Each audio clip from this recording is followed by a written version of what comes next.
Roch Kubatko from MASNsports.com School of Rock joining us right now. Let's talk a little bit about Wade Miley, Roch. What's next for Wade Miley with 19 games left to play? That is a good question about what's next. I mean, he is coming off the shortest start of his major league career, only 1 1/3 innings, and his ERA 8.41, and his starts with the Orioles. It's clear they're at least considering a change here because Sunday starters listed as TBD. That doesn't bode well for Wade because that would be his start in a 6-man rotation. The other 5 starters are accounted for right now if you look at the 2 remaining in this series, and of course the first 3 against the Rays at Camden Yards. Sunday we don't know about. Of course, expanded roster and 6 starters. A lot of different ways they could go with this. They could just push him back a few days like they're doing with Gallardo right now. They could skip him entirely.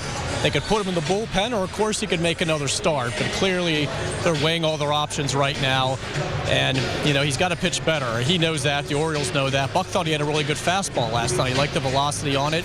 It's just been a command issue with him, and you're in this point here in this pennant race where you can't keep running him out there when he's this ineffective, and you don't have to keep doing that, of course, again, with the 6-man rotation. So we don't know what's going to happen right now. We just know that there's no commitment made for Wade Miley to make his next start, with Sunday being TBD. Now, Roch, it looked like Steve Pearce had some arm problems, shoulder problems maybe last night in left field. Give us an update on Pearce.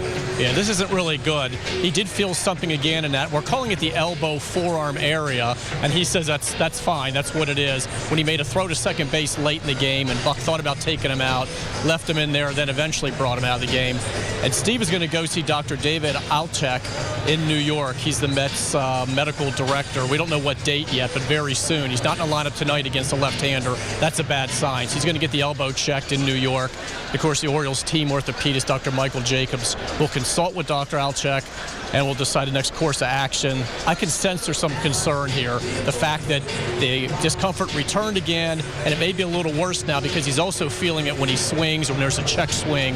That wasn't the case before. It's mainly just when he threw. I think it's safe to say either way, whatever they find out, when Steve Pearce comes back, if he is able to continue playing the rest of the season, it's going to be really difficult to put him in the outfield because that seems to really aggravate the condition. He says, look, it's hard for me. I've been playing baseball 28 years or whatever. It's hard for me to suddenly not, to suddenly slow down and not do what I normally would. He chased a ball last night. Adam Jones yelled 2, meaning go to second base or trying for a double, and he didn't give it a thought. He spun and he threw as hard as he could. That's when he felt it. He's just not in a position where he can hold back. He's not able to do that.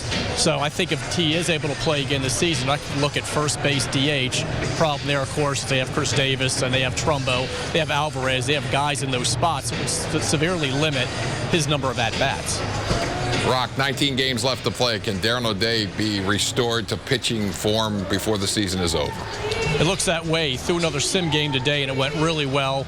He's going to take 2 days off, throw another one on Friday, probably a shorter version, one where it's really simulating what he would normally do, come out of the bullpen, throw an inning. Then they're hoping that he comes off the disabled list Sunday or Monday. He's been limited to 30 games this year. They really would love to have him back. Of course, he had the hamstring injury before that.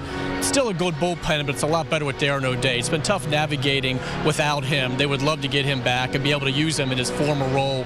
Maybe not have Brad Brockmore as that 7th inning guy, Gibbons 6th, 7th inning. So fingers crossed, no later than Monday, Darren ODay should be off the DL, maybe by Sunday.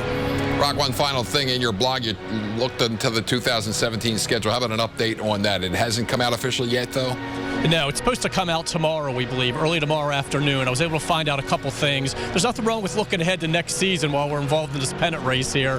And I do know they're opening at home again. There are some rumblings they might be on the road, but they're opening April 3rd against the Blue Jays at Camden Yards. And I also know they're paired up with the NL Central for Interleague. Of course, it was the West Division this year. They're going to get the Cardinals and the Cubs at Camden Yards next season. Cardinals were just here in 2014, but the Cubs haven't been in Baltimore since 2003. I kept going back over the old schedule, so I finally found them, and it was so long ago. The starters were Hentgen, Dahl, and Helling for the Orioles, and Travis Driscoll got a save in that series. The Orioles lost 2 of 3. They took the last game. That's when Driscoll got the save. Dusty Baker was the Cubs manager. It's been a while, but that's what we know about the schedule right now. It'll come out tomorrow, but I think the big thing is the Orioles are home opening day, April 3rd against the Blue Jays.